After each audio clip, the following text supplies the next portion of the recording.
নমস্কাৰ welcome to the political insider political ইনসাইডাৰলৈ সকলোকে স্বাগতম জনাইছো ছাত্ৰ ছাত্ৰীসকল ইতিমধ্যে তোমালোকে গম পাইছা যে আসাম হায়াৰ সেকেন্ডাৰী এডুকেশ্যন কাউন্সিলৰ তৰফৰ পৰা এই বছৰ হ'ব লগা উচ্চতৰ মাধ্যমিক দ্বিতীয় বৰ্ষৰ চূড়ান্ত পৰীক্ষাৰ বাবে সিলেবাস 30% হ্ৰাস কৰা হৈছে আজি আমি এই ভিডিঅ'টোত ৰাজনীতি বিজ্ঞানৰ সেই 30% হ্ৰাস কৰা সিলেবাস সম্পৰ্কে আলোচনা কৰিম আশা কৰিছো এই ভিডিঅ'টোৰ পৰা তোমালোক নিশ্চয় উপকৃত হবা হেহে ভিডিঅ'টোৰ শেষলৈকে চাই থাকিবা ছাত্ৰীসকল তোমালোকে স্ক্ৰীনত দেখিছা syllabus for higher secondary second year course topics to be deleted ইয়াৰ অৰ্থটো হৈছে যে উচ্চতৰ মাধ্যমিক দ্বিতীয় বৰ্ষৰ সিলেবাসৰ পৰা এই টপিকসমূহ ডিলিট কৰা হৈছে অৰ্থাৎ এই টপিকসমূহ আগন্তুক 2021 চনত হ'ব লগা উচ্চতৰ মাধ্যমিক দ্বিতীয় বৰ্ষৰ চূড়ান্ত পৰীক্ষাৰ প্ৰশ্নকাকতত নাহে এতিয়া আমি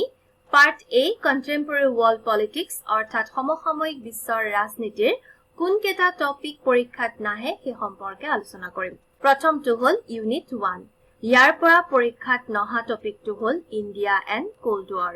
ভাৰত আৰু শীতল যুদ্ধ ইউনিট 2 ইয়াৰ পৰা ডিলিট হোৱা টপিকটো হ'ল আদাৰ পোষ্ট কমিউনিষ্ট কান্ট্ৰিজ অৰ্থাৎ অন্যান্য উত্তৰ সাম্যবাদী দেশ ইউনিট 3 ইয়াৰ পৰা ডিলিট হোৱা টপিকটো হ'ল dominance and challenge to the US economy and ideology আমেৰিকাৰ অৰ্থনীতি আৰু আদৰ্শৰ নিয়ন্ত্ৰণ তথা বিভিন্ন ধৰণৰ চ্যালেঞ্জ সম্পৰ্কে থকা টপিকসমূহ ডিলিট কৰা হৈছে ইউনিট 4 ইয়াৰ পৰা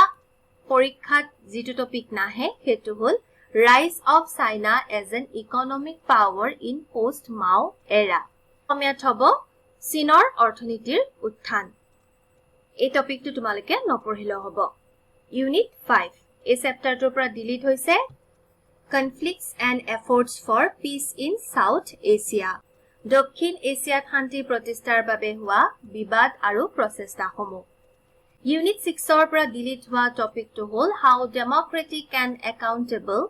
are the new institution of global governance. গোলকীয় শাসনৰ বাবে কেনেদৰে গণতন্ত্ৰ আৰু দায়িত্ব দুটা নতুন অনুষ্ঠান ৰূপে পৰিগণিত হৈছে এই সম্পৰ্কে থকা টপিকটো তোমালোকৰ এক্সামত নাহে Unit 7 or পৰা delete হোৱা টপিকটো হ'ল politics of disarmament নিৰস্ত্ৰীকৰণৰ ৰাজনীতি এটাৰ পৰা ডিলিট হোৱা টপিকটো হ'ল conflicts over traditional and common property resources এটো অসমীয়াত হ'ব পৰম্পৰাগত আৰু উমৈহতীয়া জীৱন জীৱিকাৰ সম্পদৰ বাবে হোৱা বিবাদ ইউনিট 9 ৰ পৰা ডিলিট হোৱা টপিকটো হ'ল debates on the nature of consequences of globalisation and anti globalisation movement অসমীয়াত হ'ব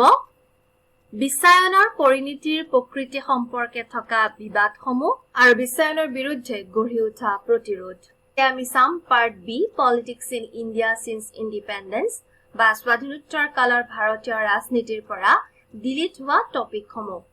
প্ৰথমতে ইউনিট 1 ইয়াৰ পৰা ডিলিট হোৱা টপিকটো হ'ল ফাৰ্ষ্ট 3 জেনাৰেল ইলেকশ্যনছ প্ৰথম তিনিটা সাধাৰণ নিৰ্বাচন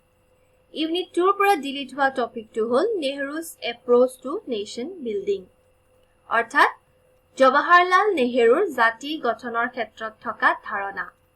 Unit 3 ইয়াৰ পৰা ডিলিট হৈছে famine and suspension of 5-year প্লানছ অৰ্থাৎ দুৰ্ভিক্ষ আৰু পঞ্চবাৰ্ষিক পৰিকল্পনাৰ স্থগিতকৰণ Unit 4 ৰ পৰা ডিলিট হৈছে নেহৰুজ ফৰেন পলিচি জৱাহৰলাল নেহৰুৰ বৈদেশিক নীতি Unit 5 or পৰা ডিলিট হৈছে political succession after Nehru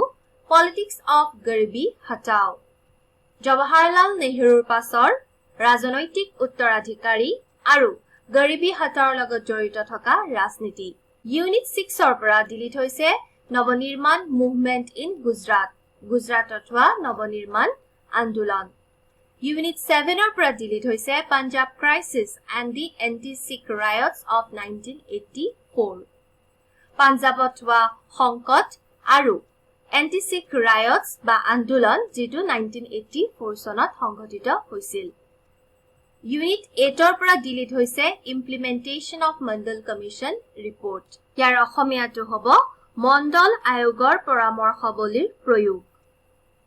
Unit 9 or পৰা delete হোৱা topic কেটা হল UF and NDA governments, elections 2004 and UPA government. UF আৰু NDA government তথা UPA government লগতে 2004 চনত হোৱা নিৰ্বাচন এই বিষয়ে কেটা এই চেপ্টাৰটোৰ পৰা ডিলিট কৰা হৈছে। Unit 10 যেটো এই গুটেই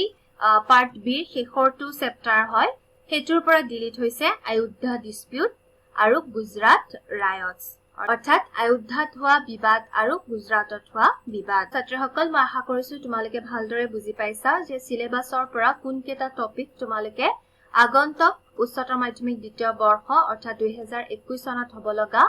পৰীক্ষাত